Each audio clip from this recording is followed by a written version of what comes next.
myth that we're going to go through is all processed foods are bad for your health. So we do know that processing does lower the nutrient content of food. So the more steps of processing something's gone through, the lower the nutrient content. So what this means, well, you know, what do you think happens when your nutrient content of your food goes down? Yeah, so it's not as nutritious, therefore it's not giving your body the nutrients it needs every day. So that means you're less likely to meet your recommended daily intakes for all your nutrients. So what also happens is that processing is necessary for some foods. For instance, cooking is a form of processing. So you can't just put a blanket statement over every form of processing and go, all processed foods are bad, therefore I'm going to be turning into a raw vegan person who only eats raw vegetables and stuff because all processing is bad. Not necessarily. I'd rather eat a cooked steak, thank you. It's safer, it's easier to digest than a raw steak, so some processing is good. So I don't like black or white statements. There's always grey in between with nutrition. So here's a form of processing that happens every day that still makes a food healthy. So here we have full cream milk and we have skim milk. So the form of processing that milk goes through, there's a couple different ones. One is pasteurization, so where we heat the milk to 100 degrees for about a really short length of time just to kill off any harmful bacteria. That's a form of processing, but it makes milk safe to drink. Otherwise, we'd all be at risk of having like food poisoning or a bad bacterial infection from drinking milk. So it's a good thing that we do that. Also, the other step of processing that milk goes through is homogenization, which is where basically you shake it really, really hard so that the cream that would normally rise to the top of the milk, anyone from the older generation growing up on dairy farms would know that milk used to come with a big lump of cream on top. But homogenization shakes it so that all the fat breaks up into tiny, tiny particles and goes evenly through the milk, giving the milk that nice mouthfeel that we associate it with. And then also you don't have a big blob of cream falling out into your coffee when you pour it in, which would be kind of annoying. Skim milk takes those two steps and goes a little bit further. So instead of homogenizing all the fat straight through the milk, what they do is they just kind of skim it off, which is why it's called skim milk. So therefore the fat content goes down to, instead of 3.5 grams per 100 mils, is 0.5. They've just skimmed the fat off. And that makes the milk slightly higher in calcium. So you can see from 118 milligrams to 132 milligrams per 100 mils. So for someone who's looking on increasing their calcium intake, drinking skim milk actually gives them a smidgen more calcium per 100 mils, which is a good thing. Woohoo! So we can't put a blanket statement on all processed foods and say they're all bad for us and we should never eat them. It's more of a spectrum. So we need some criteria to look at to determine with logical reasoning whether something is we should eat every day or whether it's something we should eat sometimes. So is the food high in nutrients? You know, how many steps of processing has it gone through? You know, has it lost a lot of its nutrients because it's been processed too much? Is it high in fibre or low in fibre? Generally, we want to be eating higher fibre foods. And overall, what has been done to the raw ingredients? Is it minimally processed, like the milk, or is it ultra processed, like Fruit Loops, for example? There's a big variation between minimally processed and ultra processed foods. So it kind of looks like this. You have foods as you would kind of find it in nature or pretty dang close to it. For instance, wholemeal pasta. It was a wheat grain, they ground it up, and they turned it into pasta. Those are the steps of processing it's gone through. Whereas the Fruit Loops cereal that I used an example of, they took wheat flour, they stripped the bran and the germ off of the grain, they ground it up, they added colours, they added sugar, they changed the shape of it, they formed it into those rings, and then they called it a cereal, which means that it's gone through a lot of different steps of processing. It's had some nutrients of concern added to it, so sugar, and it's also lost a lot of its fibre. So therefore it's nowhere near as nutritious as it was when it was a wheat grain. It's lower in fibre and it's got more of something that we don't really want more of, which is sugar. Woohoo! All right, so we busted that myth. Now onto the myth that everyone asks me about every single time I do a presentation. Oh, skim milk's really high in sugar. Why is that? I'm confused. So, as we look at this, yes, you can see that the sugars in full cream milk go from 4.4 to 4.6 when you have skim milk. And people freak out about that. Oh, they've added sugar into my milk. They've poured caster sugar into my milk. That's not what's happening, by the way, but that's what people assume. Or they also tell me, skim milk's really, really watery. I would never ever drink it. It tastes terrible because it's so watery. They've just taken milk and they've poured water into it. Okay, that's not what's happened either. But I'm not saying necessarily that you have to drink skim milk. I'm just explaining things so that you have more of a general understanding of how these things work. So, I like diagrams. Normally, if someone asked me this question in clinic, I would draw these beautiful circles, and they wouldn't be circles, they'd be ugly. So, milk is actually 88% water. So, it is the full nutrition of what a baby cow would drink, so it's also their hydration. So, it's 88% water. It's about 3.5% fat, about 3.5% protein, and roughly 5 to 6% sugar or lactose, which is the carbohydrate in milk. So it's not sugar on the label, it's lactose, which is what we call a disaccharide. So it's two different molecules joined together to form one. So lactose, glucose and galactose. So it's not actually sugar that's in the milk, lactose. So what they do with skim milk, because they've skimmed out the fat, see that yellow line's disappeared, what happens is the water component of the milk gets bigger and the fat component of the milk got smaller, therefore the sugar component got slightly bigger and the protein part got slightly bigger. And because the calcium in milk is in the watery part, the calcium content of skim milk is higher.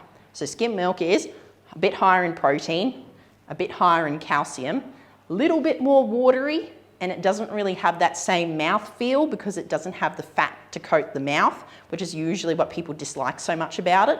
But in the grand scheme of things, it doesn't really matter which milk you drink at the end of the day, unless you're drinking like a litre of milk a day. Swapping from full cream milk to skim milk is usually not going to make a huge difference in terms of weight loss.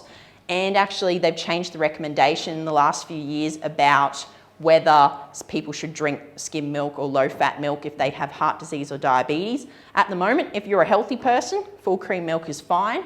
And if you have heart disease or diabetes, they're like, maybe you should drink like low-fat milk, which is like in between full cream and skim.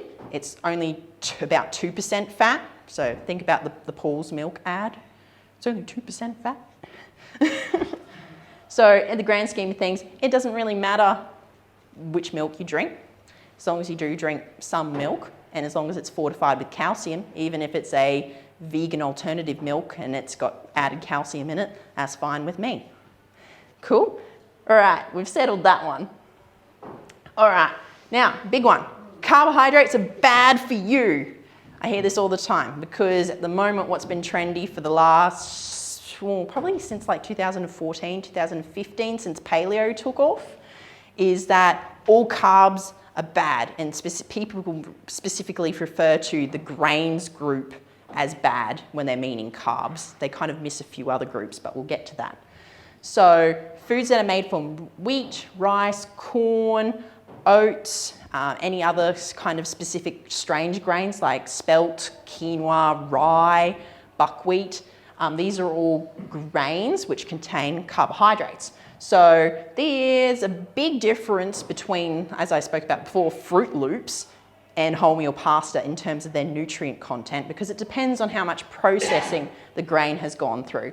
So you have two different types of grains. We have refined grains and we have whole grains. So whole grains have gone through less processing and have lost barely any of their nutrient value through that minimal processing. Whereas refined grains have lost most of their nutrients and most of their fibre going through that processing. So I like pictures. Which one was quinoa? So quinoa is a whole grain because it's gone through very minimal processing. That little grain that you see is basically what they've plucked straight off the plant. So a lot of grains that you can get these days in the shops are actually minimally processed. For instance, some of you older generation would remember barley. So, you know, beef and barley soup. Barley is a whole grain and it's minimally processed and it's bloody cheap. It's like $1.70 for 500 grams. It's an awesome whole grain. So we actually recommend having, depending on your energy needs, somewhere between 4 to 6 serves of grains a day.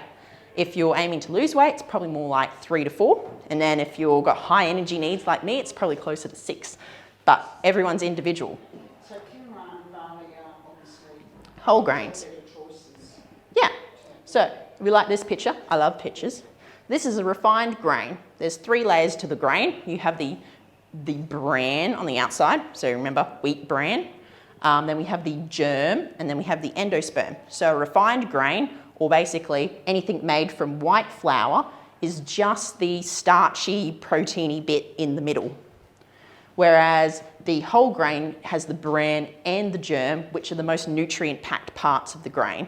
So if you're eating a whole grain, you are getting fiber, you're getting B vitamins, you're getting minerals like magnesium and iron and selenium, and then you're also getting the phytochemicals, which we're just getting some new research about every single year about the positive benefits of the phytochemicals from our plant foods. So it helps reduce inflammation, helps prevent heart disease, helps prevent colon cancer. So eating whole grains is actually really good for us. So we don't say that carbs are all bad.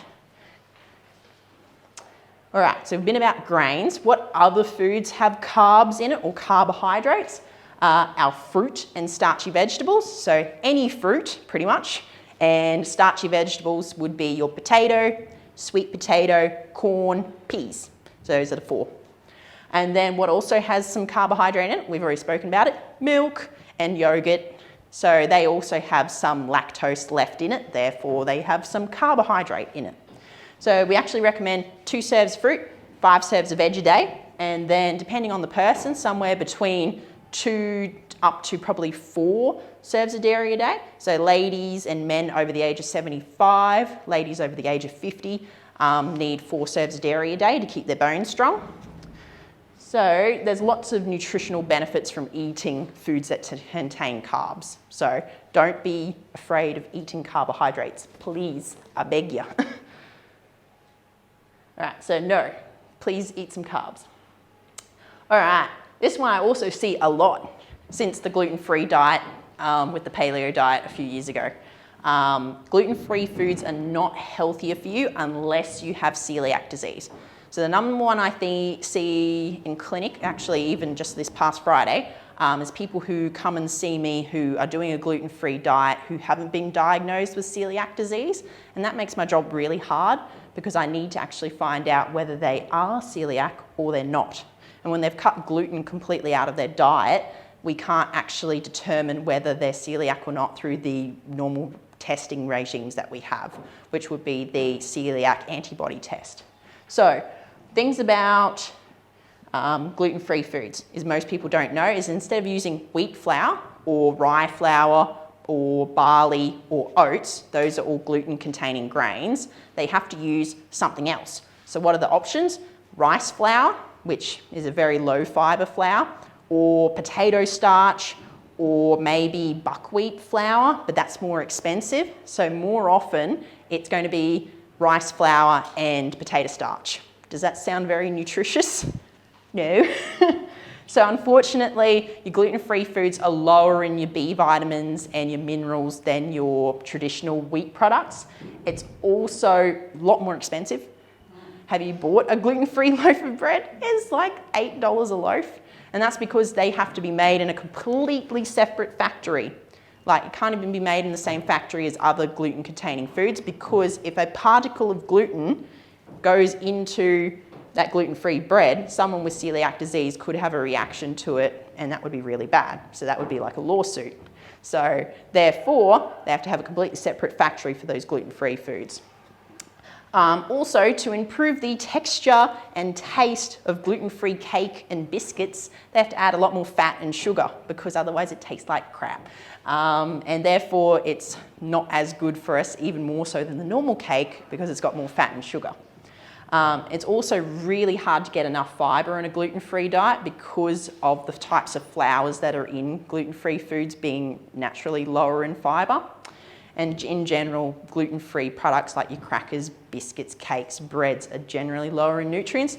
Thank goodness in the last few years they've been doing lots of research and development in making some better gluten-free breads that don't taste like rocks. So that's been a really big improvement, and they've been making grainy versions of those that use gluten-free whole grains in them, which is a bonus for people with celiac disease.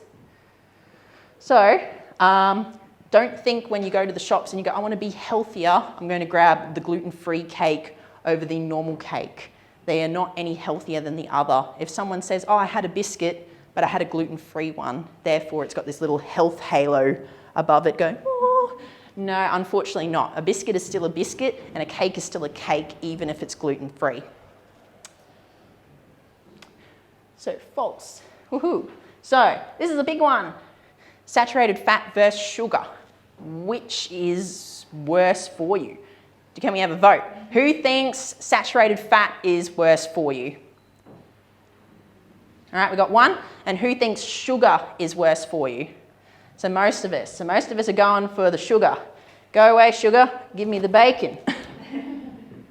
All right, so big study a few years ago. We're talking huge study. We're talking a 30-year study with 120,000 people in it.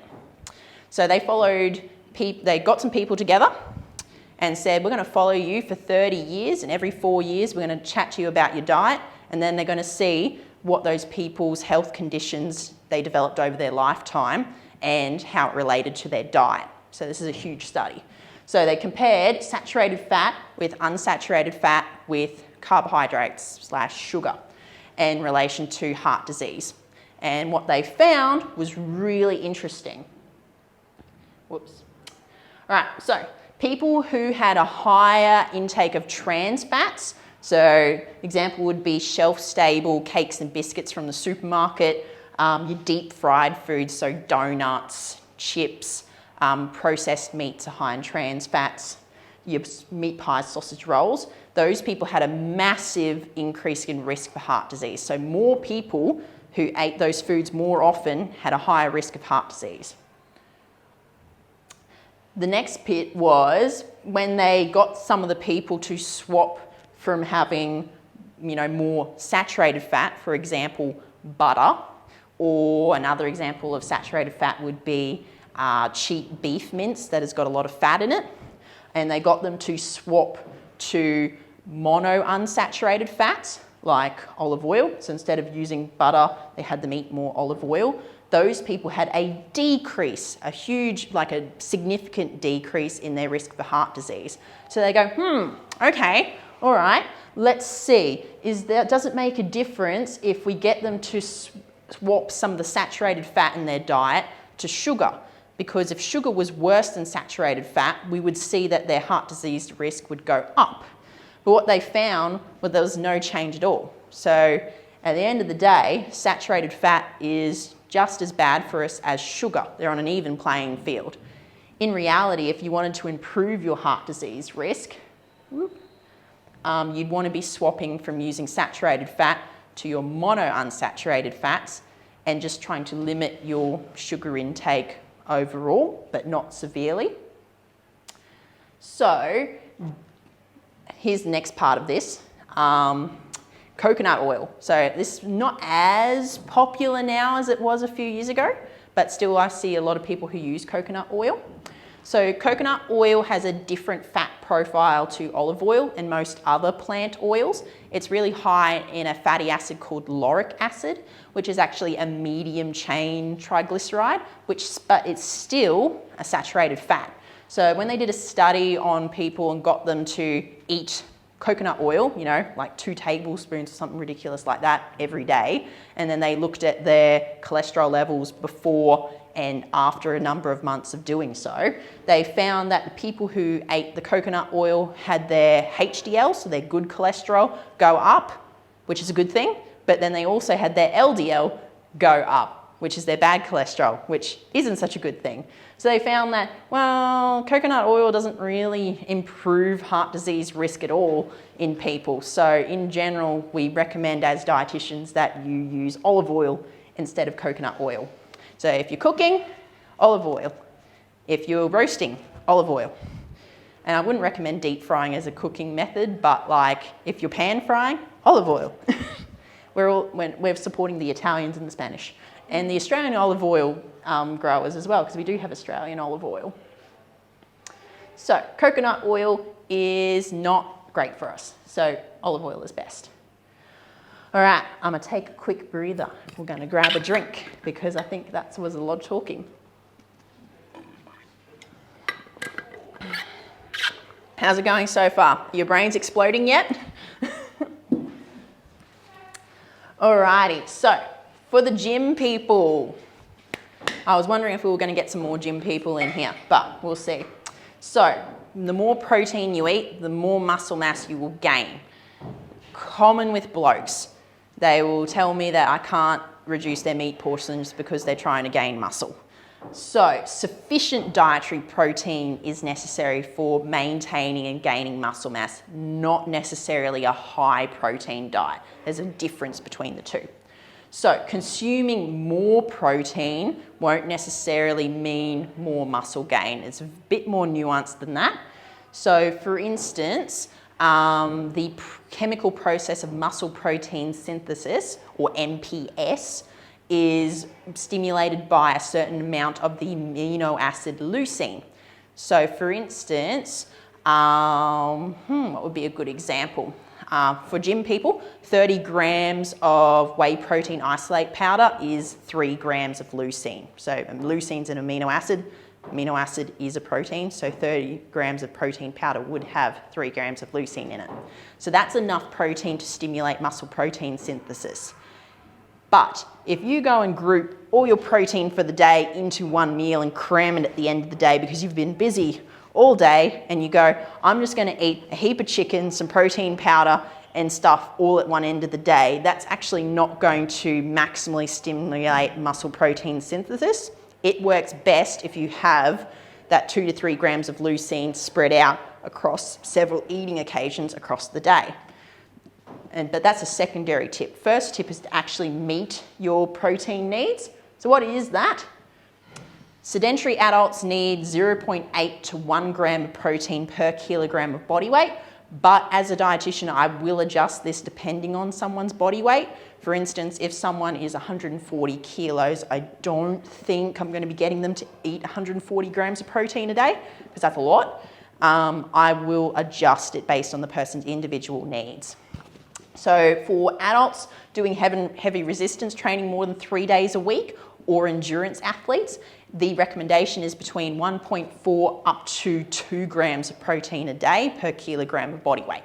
But it varies depending on the person, it varies depending on their training load, and also it varies just person to person what their individual likes and dislikes are in terms of what they find works best for them. You know, that's a big range, 1.4 to 2. Usually we find the protein benefits cap out at about 2 grams of protein per kilogram of body weight, but it has been proven to be safe for people with normal kidney function. I think up to 2.5 to 3 grams of protein per kilogram of body weight, which is a lot, but there are people with kidney conditions out there who can't handle that. So of course, as a dietitian, I would individualize these kind of recommendations. So can I ask, so with that endurance athlete, Yeah. because I'm a pretend one. Oh yeah, you're a weekend warrior endurance athlete. No, not like Okay. Yeah. Well, you're an endurance athlete. I would climb. I would climb. My training load is a lot lower, like a rest day, but I'm still training. But I still stick to the same protein Yeah. every day, regardless Yeah. of the load. So the question is do I need to eat less or eat less protein on days when it's a rest day? And the answer would be no. So remember, on your rest day, what are you doing? You're just recovering from the training that you've done on previous days. So therefore, your protein needs are actually the same as they were the day you were training. For instance, me today is a rest day. I did legs yesterday. My muscle is actively repairing and building new muscle based on the stimulus and damage that happened yesterday. I'm going to eat the same amount of protein today as I did yesterday because of that. So if I want maximum gains or maximum recovery, I need to make sure that I'm giving enough protein to fuel my training / recover. Because if you drop your protein intake a lot, you're going to have worse DOMs on your rest days. Or the day you go back to training, you're not going to be as well recovered. That's important. Elderly people over the age of 65 have a lower kind of response to protein. So if they ate the same amount of protein as someone who's younger than them, their body's response to make muscle is less. So therefore, elderly people actually need a smidge more protein than someone who's under the age of 65. So that's where I usually come in and working with people who have malnutrition or people who are suffering from like sarcopenia, which is a medical term for saying they're losing muscle mass. The protein needs of the elderly is really important, and usually we don't talk about it enough, except if you're a dietitian. All right, so cyclical muscle protein synthesis. It starts and it stops. And then if you give it another stimulus, it'll start again. So that whole bodybuilding thing, how they like eat 6 meals a day or like 8 meals a day, that's kind of true, but kind of unnecessary. You still want to be eating regular meals throughout the day with some sort of protein in it, ideally that 2 to 3 grams of leucine to stimulate your muscle protein synthesis. So this is about 20 to 25 grams of protein from whatever source you're going from, whether that's plant, so whether that's lentils or tofu, or whether that's, actual animals, so whether that's, dairy, or whether that's meat, or whether that's fish. So you can get protein from plants. That's why we've got some, we've got some pictures of nuts and seeds on there, but there's no lentils or legumes, unfortunately. I do love them. So it's also important across the day to regularly be getting in protein. You can't save it up all for one meal and think that's going to be the same as spreading it out evenly. That's what they've found. Number 1, meet your minimum protein needs. Number 2, spread it out evenly across the day. And that's how you maximize muscle mass gain. 2 easy things. Also get enough sleep. So, false. Don't copy what some Instagram or YouTube guys are doing on the internet because they are not qualified health professionals. All right, here's a fun one. So the more colourful your plate, the better. So here's a picture of some salmon, some sweet potato, and some salad. So who thinks that the more colourful your plate, the better is true or not? Yeah? General consensus, yes? Ha-ha, yes, it's true.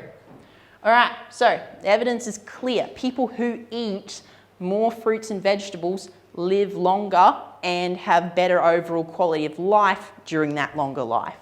So the recommendation is, if you were me and grew up or remember this ad with this fruit and veggie face guy, go for 2 and 5. Yeah, that's a campaign that they did quite a few years ago. No? No. Yeah, it's always been 2 fruit, 5 veg.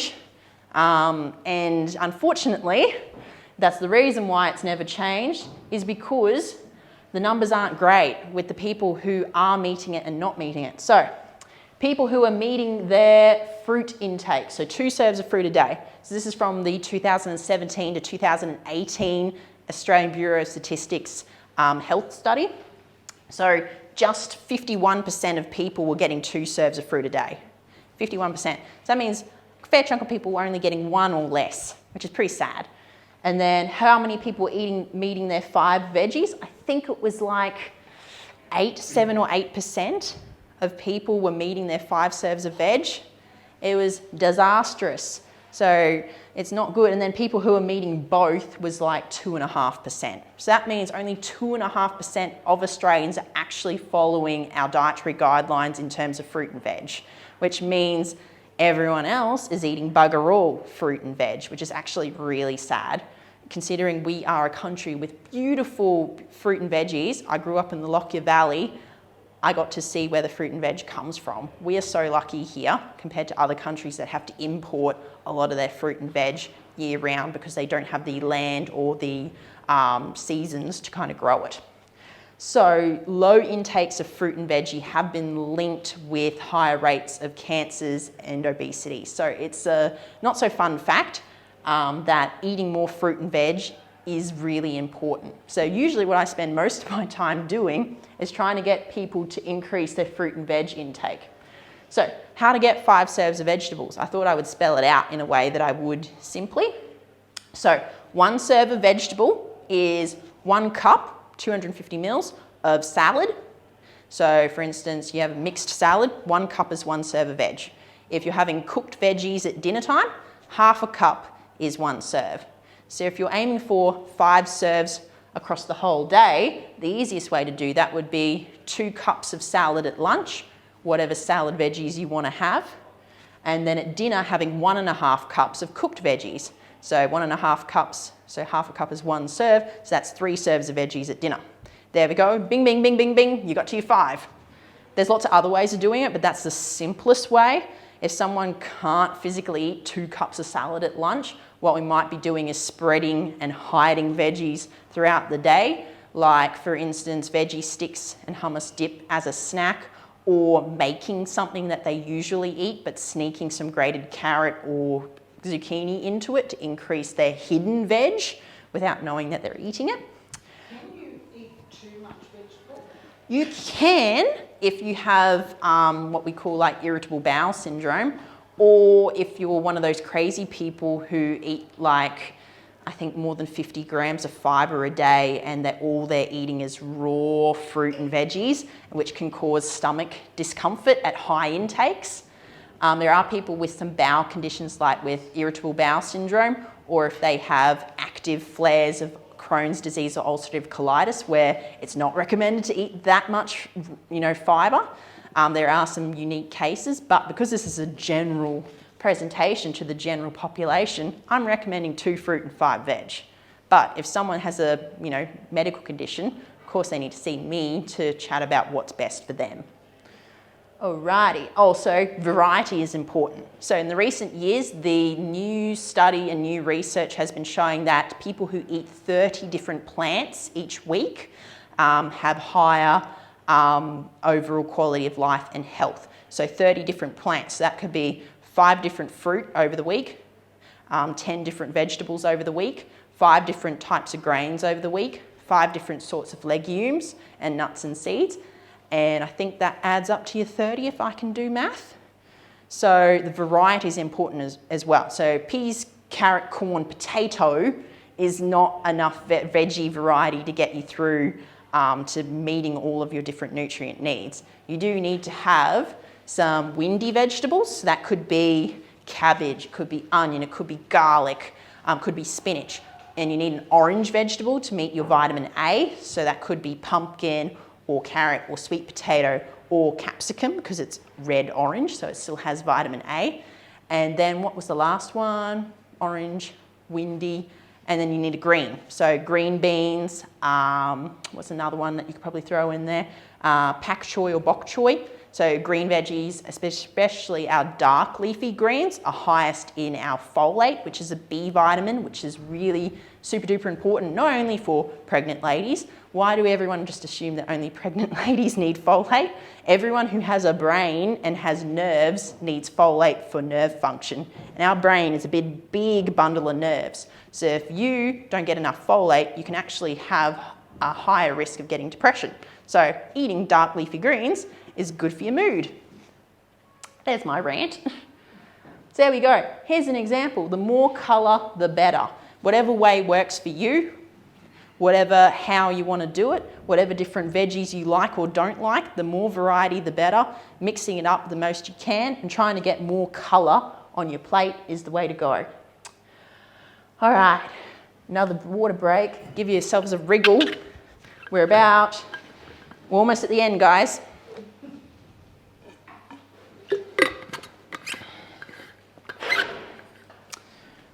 All right, so skipping meals is the best way to lose weight.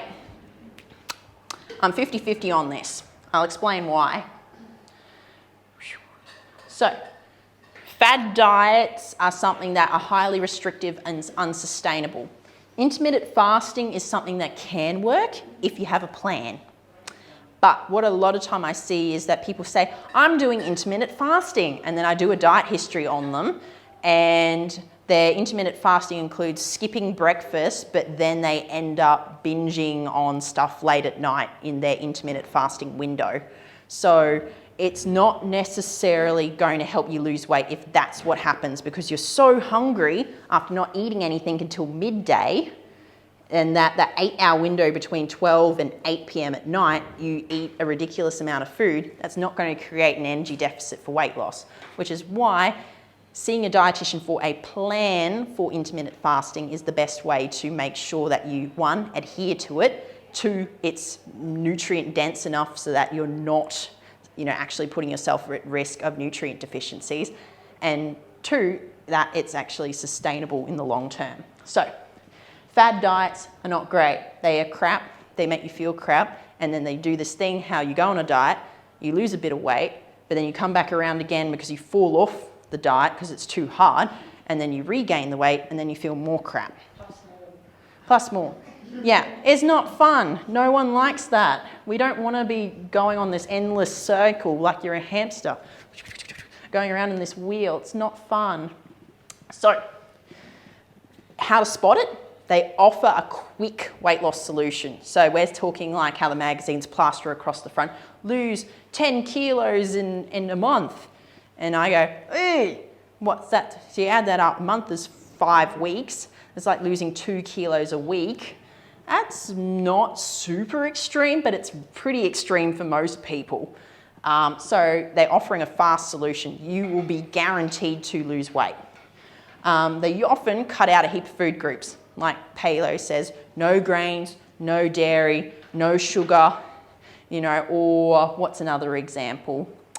I can't really think of one off the top of my head, but they usually cut out half a dozen different foods. They say you have a bad food list that you can never eat again, and then you have a food list where you can eat, but that one's like this long and that one's like that long. So often goes against evidence-based guidelines. So you see the Australian Guide to Healthy Eating, that's what we should be eating like. If it looks a lot different from that, you can probably think that it's a fad diet. They often toot about superfood, so they will have some magic supplement as part of the diet plan that you buy on Facebook. How they says, have this and you'll magically lose weight, or eat this superfood every day, or drink this lemon alkaline water stuff. It'll promise magic results if you do that thing.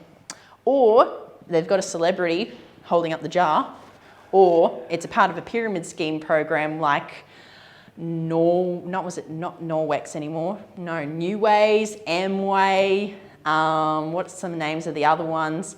I saw one the other day. Someone told me they spent $300 on it, and I was just about died. I don't know why people would spend $300 on supplements. So usually this is what happens: before, after, and then after the after. Not fun. So they're restrictive, hard, tiring. We don't like them.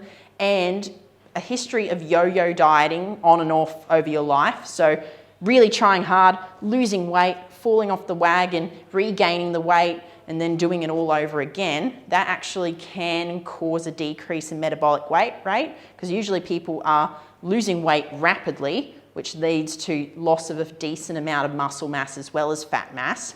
But when they regain the weight, they're usually regaining more fat than they are muscle. Therefore, over time, their metabolic rate is going down, because muscle is active tissue. It uses more energy at rest, whereas fat is inactive tissue. It doesn't use energy at rest.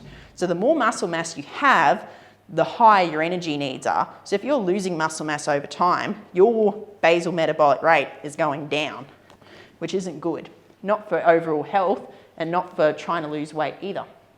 Also, don't buy skinny teas unless you want to be sitting on the toilet all day.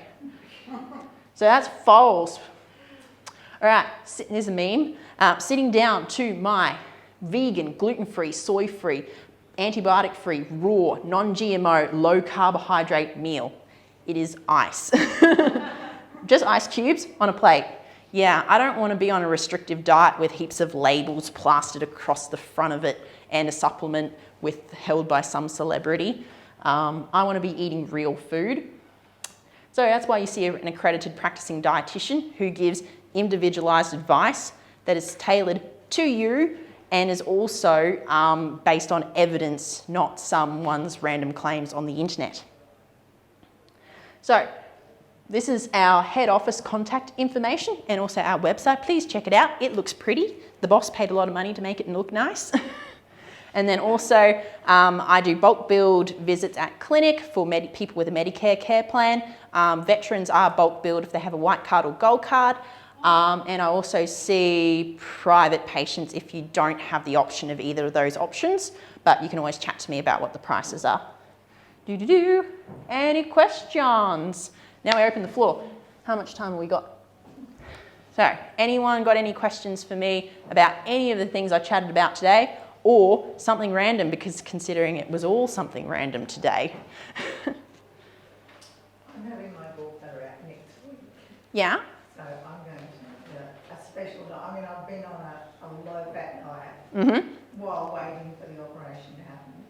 Is my after-surgery diet going to be similar to what I'm doing now, as opposed to just avoiding high-fat foods, or will it be a little different? It's probably going to look pretty similar. So for anyone who doesn't know, having gallstones in your gallbladder means that whenever you eat high fat foods and your gallbladder is trying to pump out bile acid to help you digest that fat, it usually causes excruciating pain because that gallstone is blocking the duct to let the bile out. So it's not very fun. So that's why you get it chopped out, isn't it? Yeah, so a low-fat diet is recommended to reduce the pain beforehand and reduce the flares of those gallstone attacks. But after surgery, you have no gallbladder. It's gone. So you don't have the ability to pump out a heap of bile acid whenever you eat something that's high in fat. So basically, your diet is still going to be low in fat, and it's still going to need to be less than 10 to 15 grams of fat per meal, but your tolerance will be individual. And probably post-surgery, it's going to be at your worst tolerance. So the first 6 to 12 months post-surgery, your tolerance to fat is going to be very low. So you're going to have to be very careful, otherwise you're going to have to be running to the bathroom really quick after you eat something because of fat malabsorption, and that's not very fun. Always waits 20 minutes to half an hour after eating, if she's been out and there's any likelihood of something stirring up, because she's going to need that toilet before she gets home. Yep, and it's not fun. So the best thing to do is to increase your food knowledge, to understand what foods could be high in fat, and also cooking methods to reduce your fat intake when you're cooking at home, and then also knowing what meals might be high in fat when you're eating out too, to reduce the need of having to run to the bathroom very quickly after a meal. Not fun. Any other questions? So it's like having salad and chicken. How much, what size chicken do we go by? That's a very individual question. So I do individualize it based on someone's unique needs, but in general, as a dietitian, what I say for most people is, because everyone has a hand and everyone has a palm, and the hand is very unique to the person's body size. So usually we say a protein portion is about the size of the palm, and that's roughly 150 grams, but it is very individual depending on your energy needs, your age, your goals, your physical activity levels. So I would say roughly a palm, but of course, to give you individual advice, I'd have to, have a consult with you. But yeah, that's general.